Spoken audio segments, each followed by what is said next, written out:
الحمد لله نحمده ونستعينه ونستغفره ونؤمن به ونتوكل عليه ونعوذ بالله من شرور أنفسنا ومن سيئات أعمالنا من يهده الله فلا مضل له ومن يضلله فلا هادي له ونشهد أن لا إله إلا الله وحده لا شريك له ونشهد أن سيدنا ومولانا محمدًا عبده ورسوله أرسله بالحق بشيرا ونذيرا وداعيا إلى الله بإذنه وسراجا منيرا أما بعد فأعوذ بالله من الشيطان الرجيم بسم الله الرحمن الرحيم والعصر إن الإنسان لفي خسر إلا الذين آمنوا وعملوا الصالحات وتواصوا بالحق وتواصوا بالصبر.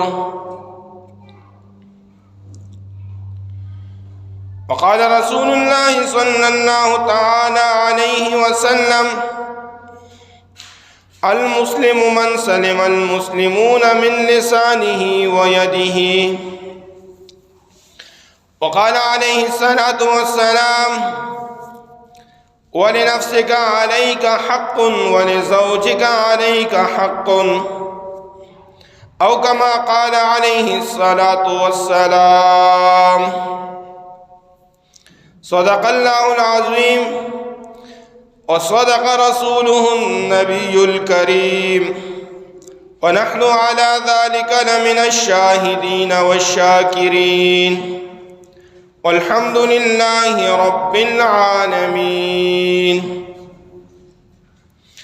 اللهم صل على سيدنا ومولانا محمد وعلى آل سيدنا ومولانا محمد وبارك وسلم تسليما كثيرا كثيرا.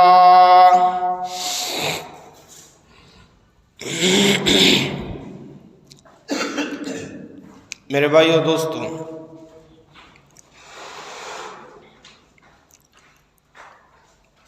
دو قسم کی حقوق ہے ہر مسلمان پر.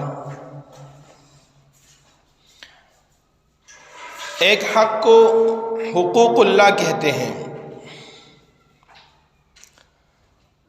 اور دوسرے حق کو حقوق العباد کہتے ہیں.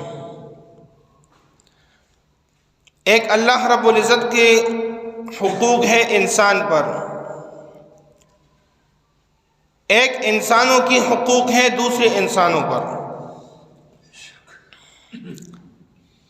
کسی پر اگر اللہ رب العزت کی حقوق ہو، جیسے نماز میں کمی کی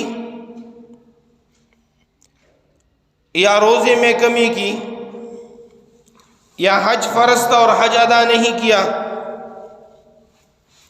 اور بہت سارے ایسے احکامات کے اندر اس سے کمی کوتاہی ہو گئی، اور اس نے صدق دل سے اللہ رب العزت سے معافی مانگی، امید ہے اللہ ان کے گناہوں کو معاف کر لیں. دوسری حقوق العباد، جو بندے کے حق ہیں ان پر، جو ایک انسان کا دوسرے انسان پر حق ہے. یہ حقوق جس بندے کا حق ہو، جب تک وہ معاف نہ کرے اللہ بھی معاف نہیں کرتا. اور آپ اندازہ لگا لیں کہ شہادت کتنا بڑا مقام اور مرتبہ ہے. اللہ کی دین کی سربلندی کے لیے اپنے جان کو قربان کر دینا، یہ کتنا بڑا مقام ہے، جس کے بارے میں خود نبی علیہ الصلوۃ والسلام نے فرمایا: وَدِدتُّ أَنْ أُقْتَلَ فِي سَبِيلِ اللَّهِ ثُمَّ أُحْيَا ثُمَّ أُقْتَلْ ثُمَّ أُحْيَا ثُمَّ أُقْتَلْ. نبی علیہ الصلوۃ والسلام کا مقام اور مرتبہ کیا ہے اس کے باوجود بھی نبی علیہ السلام نے فرمایا میرا دل چاہتا ہے کہ میں اللہ کے راستے میں شہید ہو جاؤں اور مجھے پھر زندہ کیا جائے اور میں پھر شہید ہوں، مجھے پھر زندہ کیا جائے اور میں پھر شہید ہو جاؤں۔ اور شہید کے بارے میں نبی علیہ السلام نے فرمایا کہ اس کے جسم کا خون کا قطرہ زمین پر گرنے سے پہلے اللہ ان کے تمام گناہوں کو معاف کر لیتا ہے۔ لیکن ایک حدیث میں نبی علیہ السلام نے یہ بھی فرمایا یغفر لشہید کل الذنب الا الدین، کہ شہید کو ہر قسم کے گناہ معاف کر دیے جاتے ہیں لیکن سوائے قرض اور دین کے۔ اللہ نے اپنے تمام حق معاف کر دی لیکن دوسرے کے بندے اور دوسرے انسان کے حق کو اللہ معاف نہیں کرتا جب تک وہ انسان معاف نہ کرے۔ اب یہ حقوق العباد یہ اتنا وسیع ہے کہ اس کے ایک ایک لفظ پر اور ایک ایک حق پر انسان گھنٹوں گھنٹوں تقریر کر سکتا ہے۔ والدین کا کیا حق ہے، والدین پر کیا حق ہے، بیوی کا کیا حق ہے اور شوہر کا کیا حق ہے، ان تمام حقوق کو پورا کرنا۔ اپنی بہن کا کیا حق ہے، اور ہماری ایک بہت بڑی بدقسمتی ہے اس زمانے کے اندر، اس دور کے اندر، اگر بہن اپنا حق مانگ لے اپنے بھائیوں سے تو وہ بھائی اس بہن کی دشمن بن جاتے ہیں۔ جائیداد میں اور ان کے والد کے چھوڑے ہوئے مال میں اگر وہ حق مانگے اپنا، جس طرح حق اللہ رب العزت نے اس مرد کو دیا ہے اس طرح حق اللہ رب العزت نے اس عورت کا بھی اس مال میں رکھا ہے۔ اور کچھ بھائی بدبخت ایسے ہوتے ہیں جو اپنی بہن کو کہتے ہیں کہ حق تو دے دوں گا لیکن میرے دروازے پر اور میرے چوکھٹ پر آج کے بعد قدم نہیں رکھو گے، تو مجبوراً وہ بہن اپنے بھائی کو کہتی ہے کہ میں نے اپنا حق معاف کر دیا ہے لیکن تمہارا اور میرا جو رشتہ ہے اس رشتوں کو نہ توڑو۔ اس مجبوری کے تحت اگر وہ معاف بھی کر لے کل قیامت کے دن اس بندہ یہ اللہ کو جواب دہ ہے۔ تو بہن کی بھی حقوق ہیں، بھائی کی بھی حقوق ہیں، ہر ایک پر رشتہ داروں کی بھی حقوق ہیں۔ ان تمام حقوق کو پورا کرنا، اس لیے نبی علیہ السلام نے فرمایا، ایک مرتبہ نبی علیہ السلام ایک محفل اور مجلس میں بیٹھے ہوئے تھے، صحابہ تھے، نبی علیہ السلام نے اعلان کر دیا اگر ہمارے اس مجلس کے اور محفل میں کوئی ایسا بندہ موجود ہو جس نے اپنے رشتہ داروں سے ناراض ہو تو وہ اس محفل سے نکل جائے۔ اس کے بعد دوبارہ کہا اور اس کے بعد تیسری مرتبہ بھی فرمایا کہ جو ہماری اس محفل میں رشتہ داروں سے تعلق کاٹنے والا موجود ہو وہ نکل جائے۔ ایک صحابی گئے اور ان کی خالہ ان سے ناراض تھی، اپنے خالہ کے گھر گیا اور خالہ نے بھی دیکھ کر حیران ہوئی کہ میرا بانجا میرے گھر کیسے آیا آج۔ خالہ نے واقعہ پوچھا، صحابی نے واقعہ بتایا کہ نبی علیہ السلام نے اپنی محفل سے ایسے بندے کو اٹھنے کا حکم دے دیا، اس لیے میں آپ سے معافی مانگتا ہوں، مجھے معاف کر لیں۔ خالہ خوش ہوئی، اس کو معاف کر دیا، دعا دی۔ خالہ کا درجہ ماں کا درجہ ہے، پھوپھی کا درجہ ماں کا درجہ ہے، لیکن کیا کیا بتائے بندہ، آج کل گھر کی خرابی میں سب سے بڑا ہاتھ یا خالہ کا ہوتا ہے یا پھوپھی کا ہوتا ہے، یا ادھر سے خرابی ہے یا ادھر سے خرابی ہے، لیکن ایک طرف سے ضرور موجود ہے۔ تو یہ دوبارہ نبی علیہ السلام کی محفل میں آیا، جب مجلس ختم ہوئی نبی علیہ السلام نے اس صحابی کو بلایا اور فرمایا کہ میں نے تجھے دیکھا کہ تو محفل سے اٹھا، اس صحابی نے عرض کی اللہ کے رسول میری خالہ مجھ سے ناراض تھی، آپ کا حکم سن کر میں سیدھا ان کے گھر گیا اور ان سے معافی مانگ لی۔ نبی علیہ الصلوۃ والسلام نے فرمایا کہ رشتہ داری نام کس چیز کا ہے؟ رشتہ داری اس چیز کا نام ہے کہ جو آپ سے توڑے آپ ان سے جوڑو، یہ رشتہ داری ہے۔ جو آپ کو 10 روپے دے اور آپ بھی بدلے میں 10 روپے دے دو، یہ تو رشتہ داری نہیں ہے۔ احسان کا حکم ہے کہ جو آپ کے ساتھ نہ کرے آپ اس کے ساتھ کریں، یہ رشتہ داری ہے۔ اس لیے نبی علیہ الصلوۃ والسلام نے یہ فرمایا کہ جو رشتوں کو توڑتا ہو وہ جنت میں نہیں جائے گا۔ لا يدخل الجنت قاطع، رشتوں کو توڑنے والا جنت میں داخل نہیں ہوگا۔ اور نبی علیہ الصلوۃ والسلام نے یہ بھی فرمایا کہ جو رشتوں کو جوڑ کے رکھتا ہو، صلہ رحمی کرتا ہو، نبی علیہ الصلوۃ والسلام نے فرمایا اللہ رب العزت اس کی برکت سے اس کے رزق میں برکت عطا کرے گا۔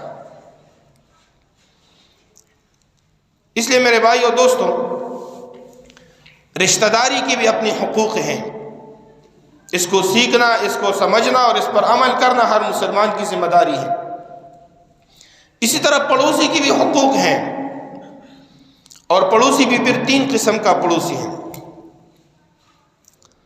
ایک پڑوسی کہ جو مسلمان بھی ہو اور رشتہ دار بھی ہو اور پڑوسی بھی ہو۔ اس مسلمان اور پڑوسی کی 3 حق ہیں۔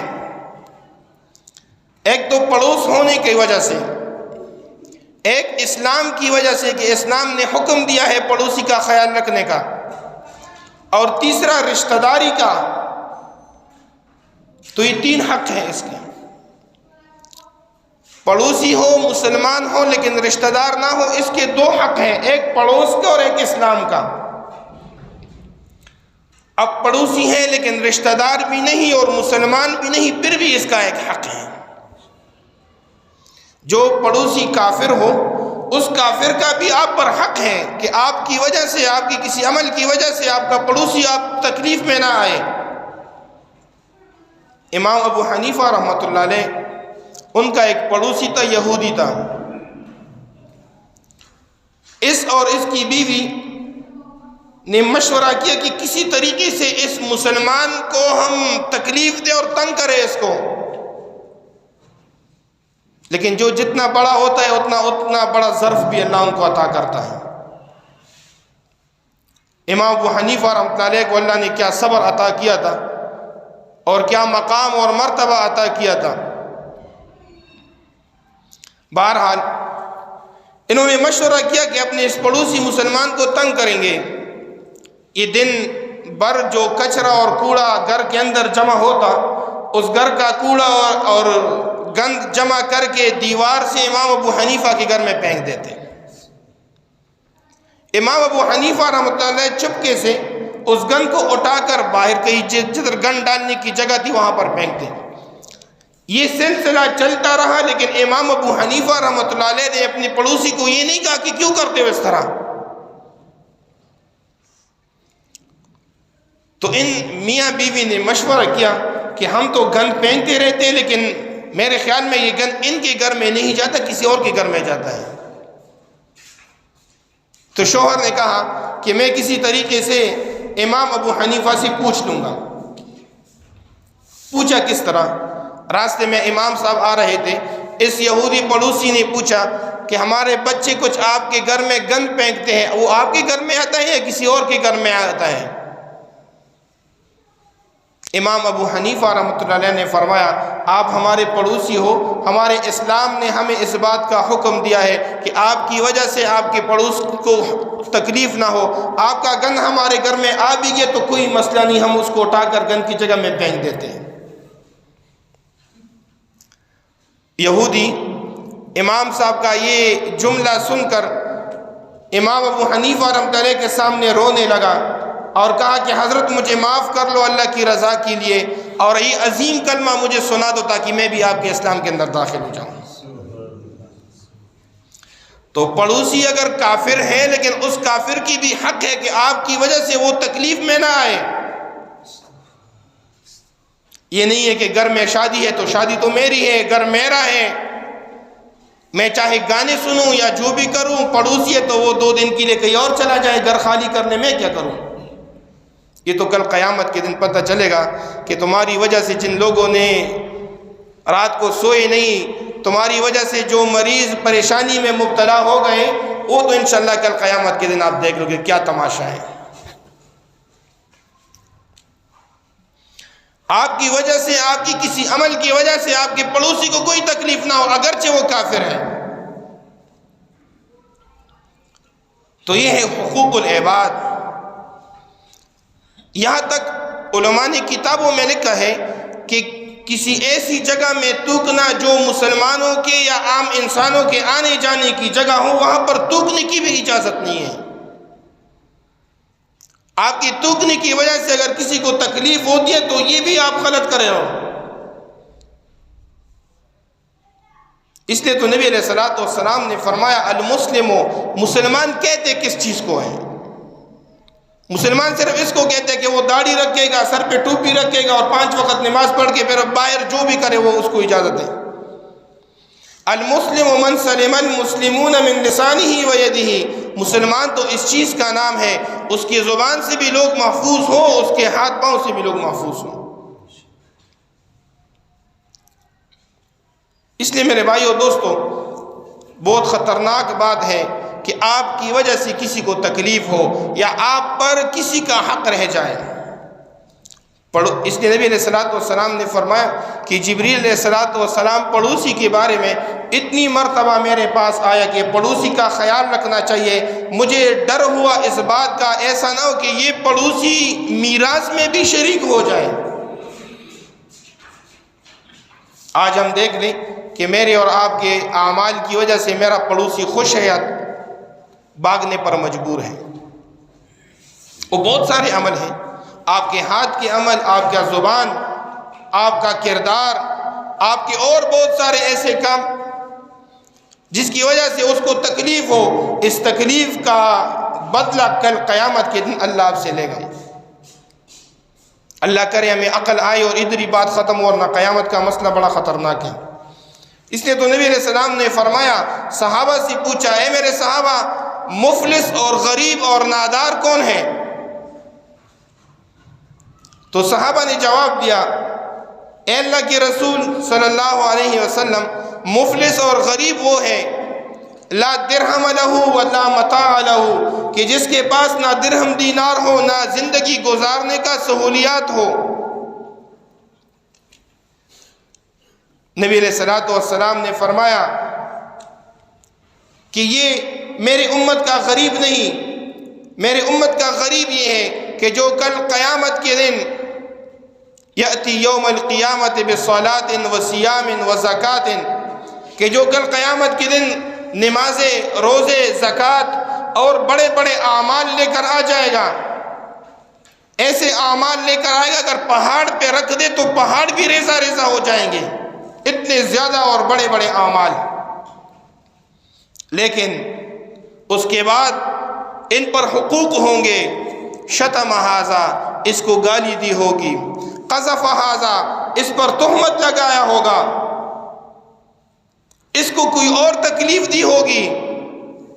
ان کی نیکیاں لے کر کچھ گالیوں والوں کو دے رہی ہے، کچھ الزام تراشی والوں کو لے رہے ہیں، کچھ تہمت لگانے والے لے رہے ہیں، کچھ کسی اور تکلیف میں مبتلا کرنے کی وجہ سے وہ نیکیاں لے کر جا رہے ہیں،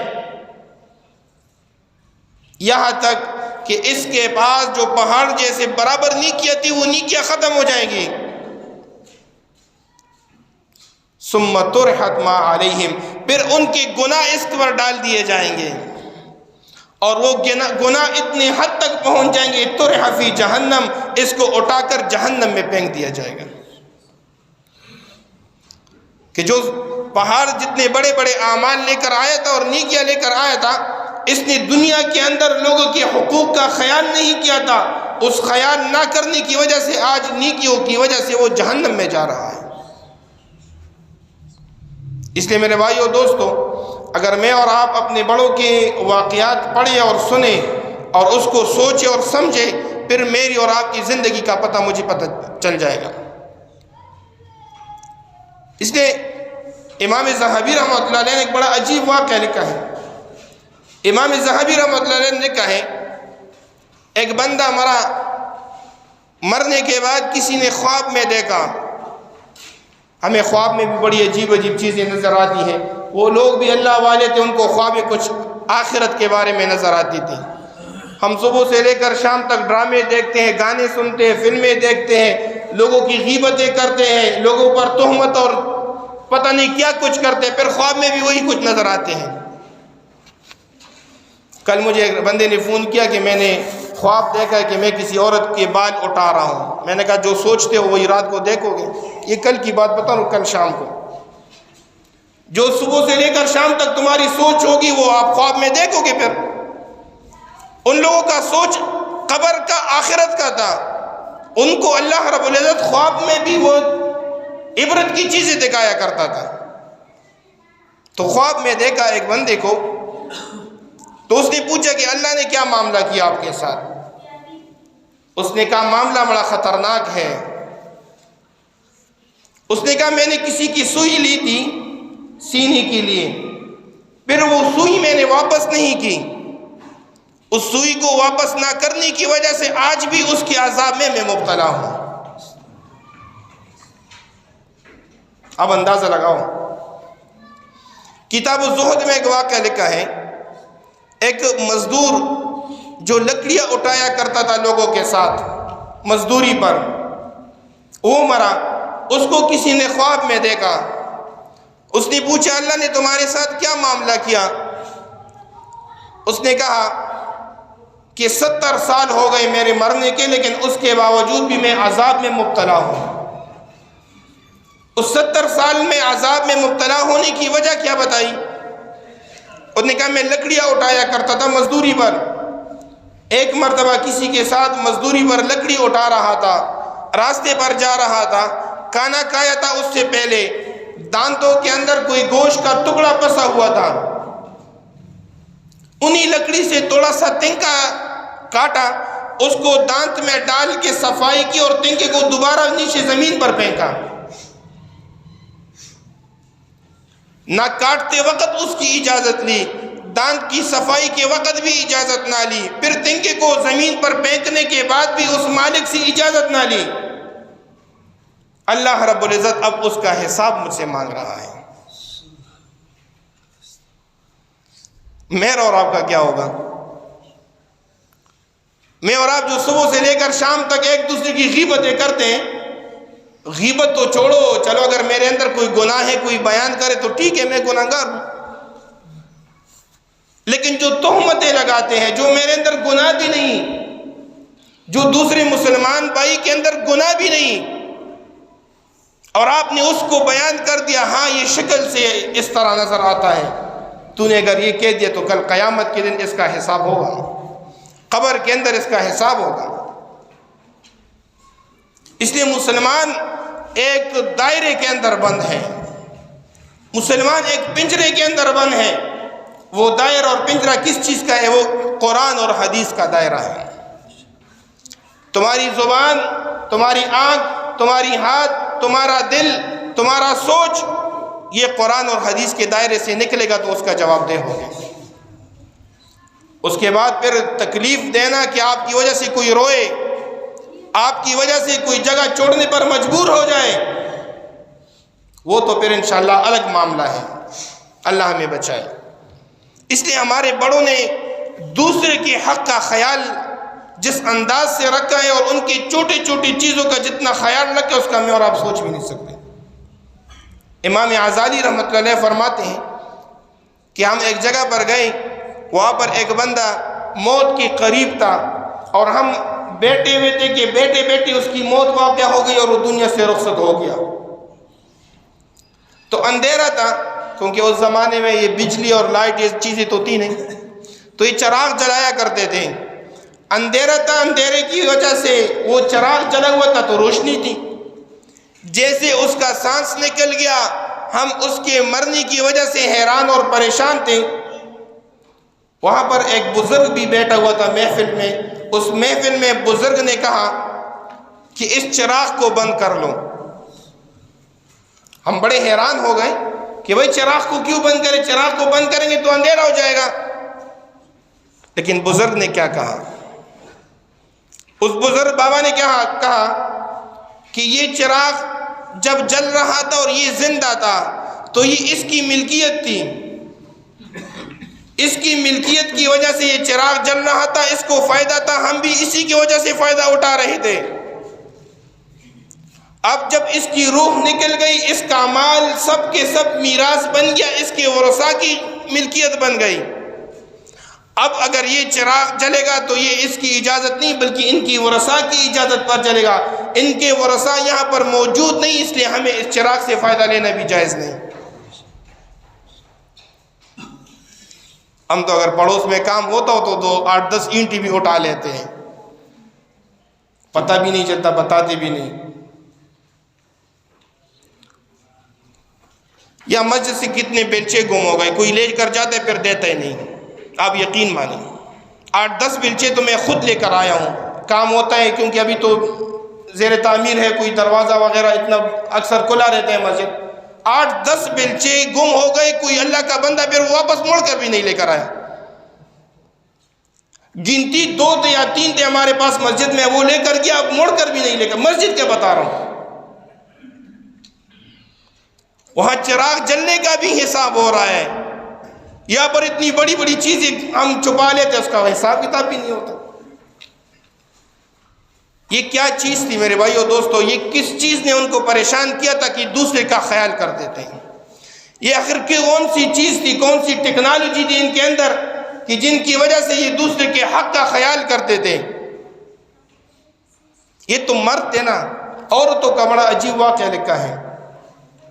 ایک دکاندار تھا، اس نے چپ کر کے دوسری شادی کر لی۔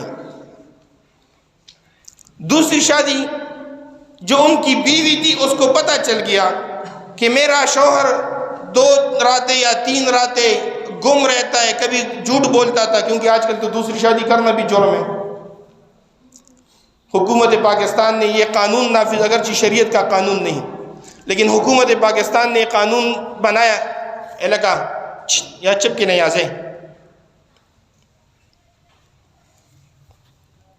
حکومت پاکستان نے قانون دیا ہے کہ جب دوسری نکاح کرو گے تو پہلی بیوی کا اجازت نامہ ہونا ضروری ہے، ورنہ نکاح خواہ نکاح بھی نہیں پڑھا سکتا، اگرچہ شریعت کے خلاف ہے۔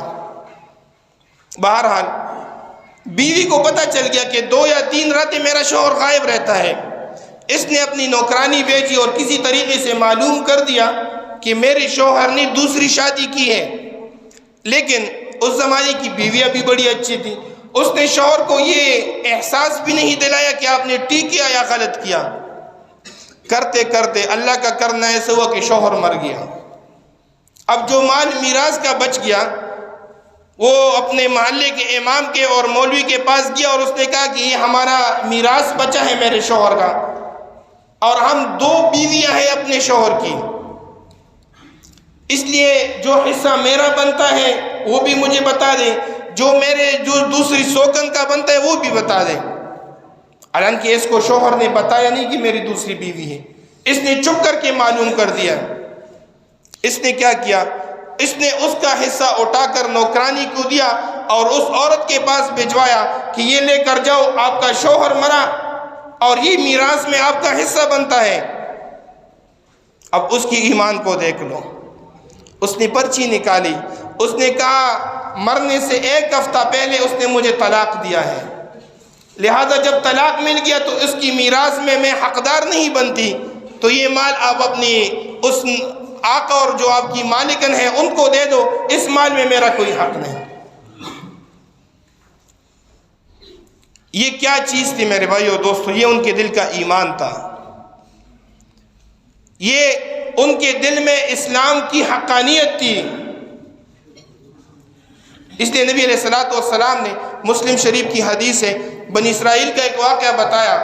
ایک بندے نے زمین بیچی دوسرے بندے پر، جب اس نے اس میں ہل چلایا، ہل چلانے کے بعد اس میں سونا نکلا، اس نے یہ سونا اٹھا کر جس مالک سے زمین خریدی تھی اس کے پاس لے کر گئے کہ میں نے صرف زمین خریدی تھی آپ سے، اس میں تو سونا بھی نکل آیا، اس کا میں مالک نہیں، آپ اس کے مالک ہو۔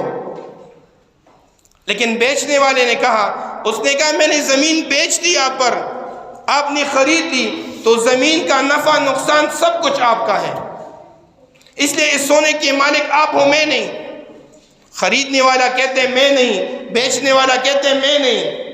اگر اس زمانے میں میں اور آپ ہوتے پھر کیا ہوتا؟ یہ لے کر گئے یہ واقعہ اپنے قاضی کے پاس، قاضی کو واقعہ سنایا کہ میں نے زمین خریدی تھی، سونا نکلا، اس نے زمین بیچی تھی، سونا تو نہیں بیچا تھا، یہ سونا ان کا بچتا ہے۔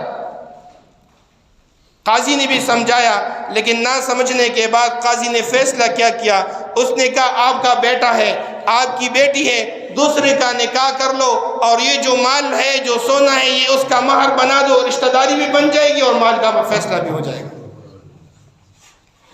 میرے بھائیو دوستو، آج مجھے اور آپ کو بھی ان کا خیال کرنا چاہیے کہ کسی کے حق میرے اوپر نہ رہے، کسی کو میری وجہ سے تکلیف نہ ہو، کسی کے کوئی میرے وجہ سے محلہ چھوڑنے پر مجبور نہ ہو، کوئی میرے پڑوس میں اتنا تنگ ہو کہ اپنا گھر بھی بیچ دے لیکن محلے سے بھاگ جائے۔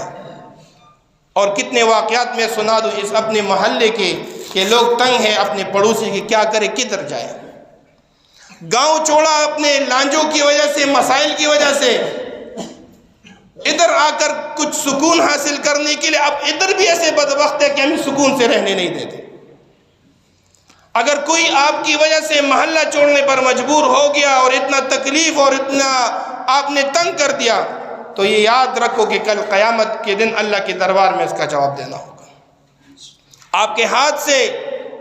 اس لیے نبی علیہ الصلوۃ والسلام نے فرمایا کہ وہ مسلمان نہیں ہو سکتا وہ بندہ جس کے شر سے آس پاس کے لوگ محفوظ نہ ہو، جس کی شر سے، اب شر یہ نہیں ہے کہ آپ کلاشن کوپ اٹھا دو اور اپنے دروازے پر کھڑے ہو اور جو بھی آئے اس پر فائرنگ کرو، یہ شر نہیں ہے۔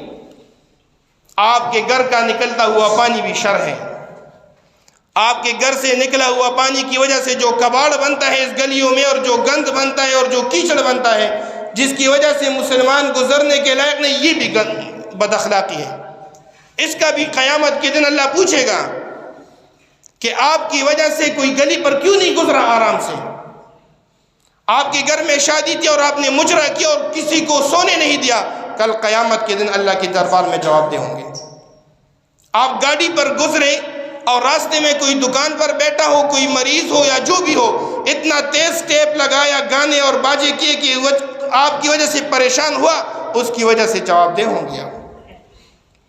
اس لیے پچھلی جمعے بھی میں نے ایک بات کی تھی، آج پھر کر رہا ہوں، کچھ بدبخت قسم کے بچے ہیں، ان بچوں سے بڑے بدبخت ان کے والدین ہیں کہ جو یہ نعیم خان بیچارہ رات کو آ جاتا ہے، ادھر مسجد کے دروازے پر آ کر اس کو نہیں چھوڑتے۔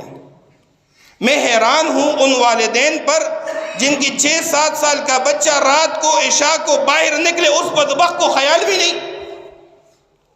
یہ انسان ہے کہ جانور؟ جانور کو بھی اپنی اولاد کی فکر ہوتی ہے، تو انسان کو اپنی اولاد کی فکر نہیں کرنی چاہیے؟ اگر آج نعیم خان کے پیچھے کوئی بونکتا ہو، کل اس بدبخت کے پیچھے بھی بونکیں گے، کل اس بدبخت کو بھی اللہ اس اور کسی اور کے ہاتھوں نہیں، انہی بچوں کے ہاتھوں ذلیل کریں گے۔ اس لیے خدا کے لیے میرے آواز جو بھی سن رہا ہے، چاہے آپ اس کو غصہ کہو یا جو بھی کہو، لیکن اپنے بچوں کو سمجھاؤ، ورنہ خدا کی قسم یہی بچے کل آپ کی بے عزتی اور آپ کی ذلت کا ذریعہ بنیں گے۔ اپنے بچوں کے ہاتھوں کسی کو ذلیل نہ کراؤ۔ رات کو اٹھ جاتے ہیں، کبھی کسی کو گنڈی مارتے ہیں، کسی کو کسی طریقے سے تنگ کرتے ہیں، یہ حقوق العباد کا حصہ ہے۔ کل قیامت کے دن اللہ رب العزت اس کے بارے میں پوچھے گا کہ آپ کی وجہ سے، آپ کی اولاد کی وجہ سے آپ کا پڑوسی تنگ تو نہیں تھا، آپ کا مسلمان تنگ تو نہیں تھا۔ اس لیے میرے بھائیو دوستو، اپنا بھی فکر کرے، اپنی اولاد کی بھی فکر کرے۔ اللہ ہم سب کو ان باتوں پر عمل کی توفیق عطا فرمائے۔ وآخر دعوانا ان الحمدللہ رب العالمین۔